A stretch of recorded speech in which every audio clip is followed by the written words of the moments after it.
Hey, yo, welcome back to MalReactTV. No filters, just facts, and what a real react. Welcome back. Hey, what's poppin', mob? Let's get it, man. If you joining the mob, leave comments below, because we about to start a new trend. Let's get it. MalReact.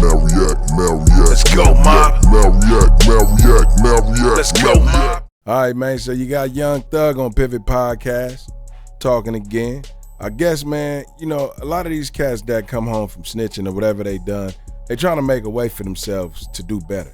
They trying to find some type of way to get themselves back in society, and it seems like that's what Thug is doing, right? In the comments below, am I right or am I wrong? Shit, I don't know, nigga. But let's get into it and see what he's talking about, man. This is Young Thug, Fred Taylor, Ryan Clark, Shannon Crowder, Pivot fam. Thank y'all for pivoting with us. Man, first off, just want to say, bro, it's good to see you outside and walking. Good to see you upright. Yeah, appreciate it. You know, I heard something you said recently, man. You talked about people using your life as fun or memes. And this is what you were actually living. For you, how has the adjustment been to come out and now people are using your real life struggles the way they are? I don't know. I think I've been dealing with the problems so much, I ain't even just paid too much attention to it. I think it just came across, you know, one day you just like going through the motions and you just like, damn, like everybody laughing. Like, ain't nobody sat and just was like, damn, bro, they leaking like this nigga intimate moments, like real phone calls. So, you know, I was just telling the people that was involved in that, Hey, chat, mob, fuck that. Y'all mob now. Mob, check this out. What y'all think, man? He mad because these niggas leaking the phone calls. They mad because you beat the case. Shit. What did he think they was gonna do? The minute that nigga took that plea deal and he didn't do that time they wanted him to do, they start leaking all those tapes. Because who have access to those tapes besides the DA and everybody? Come on. So yeah, these niggas be putting themselves in that shit though. Like, what did he think was gonna happen? You can't get sensitive about that shit. Woody got home, he ain't sensitive. Shit, he profiting. phone calls, all my friends and people that I you know, have feelings for, you know, I just telling them, you gotta just treat it like you never heard it because you didn't never supposed to hear it. Yeah. So just try to treat it like that, bro. It's crazy though, I don't know. I just look at it like, dang, like, bro, you laughing at like real situations. I said to myself too though, like imagine if conversations, not that we have on the phone, just conversations we might have in here that aren't taped or talking about things that's going on in our lives, if people got to hear those things, how they might feel. But something that I respected was to say, those conversations that I had on the phone, I had with those people too. Mm-hmm. Like if somebody heard me talk about you, I'd want to make sure that me and you had that conversation so you could say that too. Yeah. And bro, how was it like, bro, we all, it was, your legal struggle was blasted to the world. We watching you every day sitting in that courtroom where your dreads ain't tight. And I know, like you look good. Like I'm like, man, bro ain't got his dreads tight. Like how is that to go day to day and just sit there and not know what side of the legal struggle you about to fall on? Cause hell, as fans, we was like, we sitting there watching, but it's your life. I'm about to pick my kids up after school. It's your life though. Bro, I don't know. It just, God made me a happy person, so I was able to just have like joyful moments even throughout the whole situation, because you just get closer to God and you learn, like, once you learn that it's never really the end, and if God don't kill you, it ain't the end of you. Mm-hmm. So once you like figure that part out, everything else you start noticing that it's like, oh, this is just a part of like the chapter, like this is a part of the movie. I think I was more so like just looking at it like that, like whatever happens, it's gonna happen anyway. So like I can't be just like caught up in like the moment, cause it's just like you ain't dead. It can't be the end. Something, you know, even people in prison with life sentences, it's just you never know. Like I got a brother that had a life sentence. He did 12 and a half years. He thought he was gonna do his whole life, and then something just happened. And God just gave him another chance. I always had deep inner thoughts like, this ain't the end for me. What happened is he started talking on them tapes to them detectives and was telling them everything and shit, letting them know, man, shit, you know, that nigga getting all kind of trouble. Shit, he do a lot of shit, you know what I'm saying? Like he was at the barbershop. But yeah, man, he trying to do right, dog. I think that's how I was able to just like cope with everything that was happening. Just knowing like it ain't the end, because I'm still living. It's just a part of the book. You know, you're just watching the movie and it's just like a crazy part of the movie. Like, hey, chat, do y'all think him and Lucia ever get along? Do y'all think they can ever make amends? Like they both said ain't no beef, it ain't nothing, but we know the street code. We know y'all gotta say that shit on camera, nigga. But do y'all think them niggas ever get along though? What y'all think in the comments? Tell me how y'all feel about their situation. Do y'all think they gonna really get, you know what I'm saying? Like let that street shit go and try to unite Atlanta? it's just a crazy part. Like, what? Damn, this shit crazy. You know, just looking at it every day is just crazy. Like we watching you with the what are those lamb? What's that, lamb hair? Yeah. Your feet, that's lamb. Yeah, man. I'm gonna call Rick Owens and ask him what it is, man. What skin? You know. That's lamb hair. I think your neck and your wrists your wrists are more expensive than my house right now. Are you pocket watching this, man? Everybody right here. You know I'm a pocket watch. I don't know if you watch the show. I watch pockets now. Yeah, you got it. But bro, you definitely ask some random questions, bro. Yeah. Ask some random shit. But how do you go from living the way you live? I don't know what the motherfuckers And do, it was, they be I think they said it's the longest case that Georgia ever had.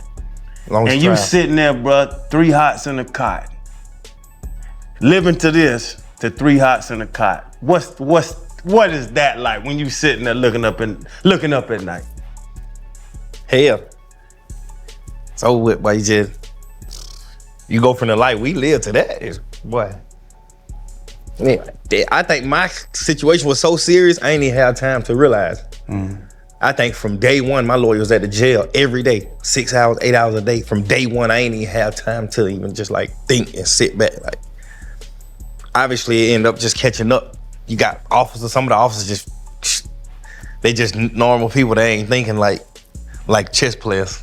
They just, damn, bro, how I feel just being in there, bit, bro. You ain't nothing. No, you got a big ass bed. You like, bro, how do you why you bring this up? I'm this motherfucker exercising, nigga, just like, bro, you just, damn, bro, you nasty ass flow, bro. You got heated marble, bro. Man, going from the life that God gave us to that is you gonna get humble. Right. Sure.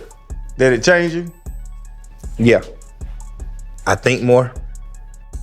Hey, comment. Do y'all think it changed Thug? Because he got out of that and he made a diss record. Called everybody, said everybody was fucking, and fucking everybody was telling.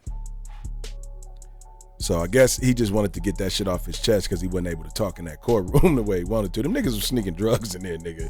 Shit. Man, they was living in that motherfucking shit. Sneaking perks and shit in there, nigga. What y'all think, man? Tell me. I learned how to play chess, patience, closer to God, boy, closer than you'll ever be. I don't think no man can be the closest he can get to God unless he go to jail. And it can't be just like a speeding ticket or you drunk or something. It gotta be some shit like, hey nigga, this the end of it. This decision right here, your ass going home or you going to prison for the rest of your life. You gotta be in that type of situation.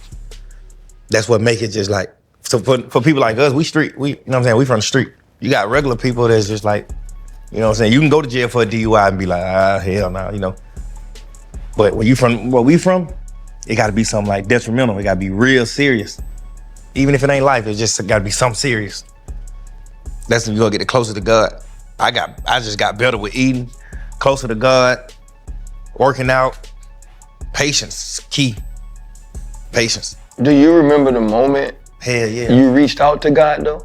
You know what I mean? Like the moment where, cause you said it can't be something quick for somebody like you. It can't be a DUI. It has to be a life or death or a inside or outside situation. Do you remember the moment where You fell on your knees and you said, okay, God, I don't get out of this without you. One of the days my lawyer came and saw me, and he just like, he just couldn't take it no more neither, you know? Not like panicking, but he was just like, fuck, bro, we in some shit, bro. Like, nigga, what the fuck? Have you never not listened to me, bro? Cause he been my lawyer for like 15 years. He always told me, like, man, stay away from people, stay away from these guys, stay away, you know, people that ain't on bigger levels than you, don't deal with it. Only bad come from it. Dealing with people in your hood, can't nothing but bad come from it. Nothing ever in life but bad, you know. Learned the hard way, but I guess we were just going through the discovery. We just had so many fucking terabytes of discovery. And we just went, they were sending it like Discovery 1, Discovery 2, Discovery 3, and it just be like fucking 50 million sheets of paper. So it's just like, but we'll make it through all of it, and it wouldn't be so bad. And we're like, yes. And you know what I'm saying? Like, then they like Discovery 2, and then there don't be nothing in it pertaining to me. He's like, yeah, we good, we got him. Discovery 3, really not too much. Discovery 4, not too. Discovery 5, crazy. Discovery 6, crazy. Discovery 7, crazy. Now it's just like, damn. And he just came to see me one day, boy, he just was like, man, you know I'm with you forever, man. No matter what, bro, you go to prison forever, I die. This is what my lawyer used to always tell me. If you go to prison forever, I die. Part of me is gone. Like, I'm like a son to him, I'm one of his sons. Bro, if you go to prison forever, part of me is dead, literally. I would not be able to continue being a lawyer and just like be a happy person. Just them type of talks just had like, bro. Hey, Doug, you was the 10th of 11 kids growing up, right? So that's a lot of love in a big household. You spoke on Bank's interview about not having your people, your guys around you.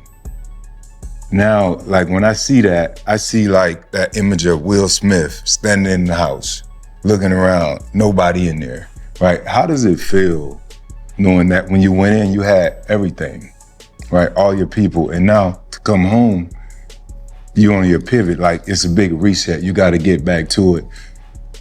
Like, what state of mind are you in right now? Like, seriously. I don't know, bro. I just think I'm a street nigga, bro. I'm such a gangster and a man. I just don't like to just be like, to even acknowledge if I'm depressed about something. Like, I don't even really know what the fuck depressed is. Like, I don't know how you appear when you depressed. I don't know, bro. I be having like talks with my girl, you know, just like some of the homies, you know, people like Big Bank, talk to them type people and just like, damn, bro, you depressed, bro, you hurt. I'm like, what it look like? How you know? I never just really dealt with it. I was just so caught up into just like shows, my craft, and just like helping people and doing shit to the point where I don't know. I think I'm depressed but I just think it's because goddamn everybody telling me. I don't know if I am. I don't know. You saying like right now, still, you think you're depressed? Hell yeah, because you got to think like, shit. Not to just keep talking about the shit that I talked about in Bank interview, but like you gotta think, it's just like, imagine y'all just being with each other for the last 12 years, every day. You got shows, they going to your show. When they got show, you going there. It's just every day. That thing. To just like being in jail, then your crew doing the wrong thing. Give me something. Now you dolo. Now your crew get out of jail, even though you ain't really too tough caring to even deal with them no more. If they do some backstab, you like, I ain't tripping anyway. But like, they get out of jail, then they don't check in. Nobody do nothing. It's just like, you know, I'm just like going to court. Luckily, we didn't have a mean judge at the end of the trial, so I was able to like be on the internet.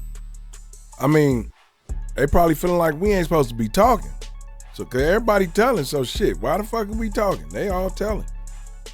Shit, he probably knew that when shit got quiet on his ass. And I'm just on the internet, so I'm just seeing niggas that just like left me in the slump. I'm just seeing them on the internet, just living their life. People just doing, it's just so much shit, bro. Like, what the fuck? And then you get out of jail, you got like the biggest record label, in the world at that point, like post 2020, like going 2022, like I had the #1 record label till you get out of jail, and it's like everybody just go ahead, you know what I'm saying? Like, how much of a difference did you feel from, and Channing sort of asked this question, but from being famous, right? Worldwide, like it's so funny, you know, and I made fun of my producer. It was funny that she was even texting and set it up. She was like, yeah, you know, they say thugs can do this time. And I told her, it's like, one, when you text thug like that, it only means one person. Right? Everybody knows who that one person is. You don't have to explain the rest of it. To being in jail, what's the stark contrast between those two polar opposite lives? Being able to see that you just still a person. Like the shit, like being a superstar is just like a mask. It's like a representative. When you get in jail and you like fighting for your life, you realize like, damn, like this shit all an act. It's all just like a fucking mask. It's like a representative. You know what I'm saying? When you in jail, you goddamn get stripped. Now you know, like, damn, I'm just like this nigga bum. I'm just like this nigga, bro. Like, I can get stored every single week, but I gotta do the same exact thing and wear the same exact thing and think just like this nigga. And he might get out before me. It was times when I was in jail, I was wishing I was other people in that motherfucker. Like, damn, I wish I was that nigga, bro. That nigga finna go. Like, nigga looking at a junkie like, damn, I'm finna get out there, bitch. Nigga just sitting in that bitch while I'm just like, damn, bro, this is the first time I ever in my life considered being a police. Like, damn, I wish I was a police. These niggas just clock in, they got their phones in it. Yeah. Nigga said he wish he was a police. Like, fuck. These streets didn't fuck me up so bad. I'm in this motherfucking, man. I can't go home. I can't get in my bed. Can you imagine, dog, like, from going to like a king size, comfortable ass motherfucking bed to a whole motherfucking steel plate, maybe concrete, who knows? But damn, dog, like, you can't sleep like that no more. This is how you gotta be for the rest of your life. You gotta do what them white people tell you to do now. Hey, it's MalReact. I hope y'all watched it all the way through. I'll catch you on the next one. Make sure you like, comment, and subscribe. I'll see you soon.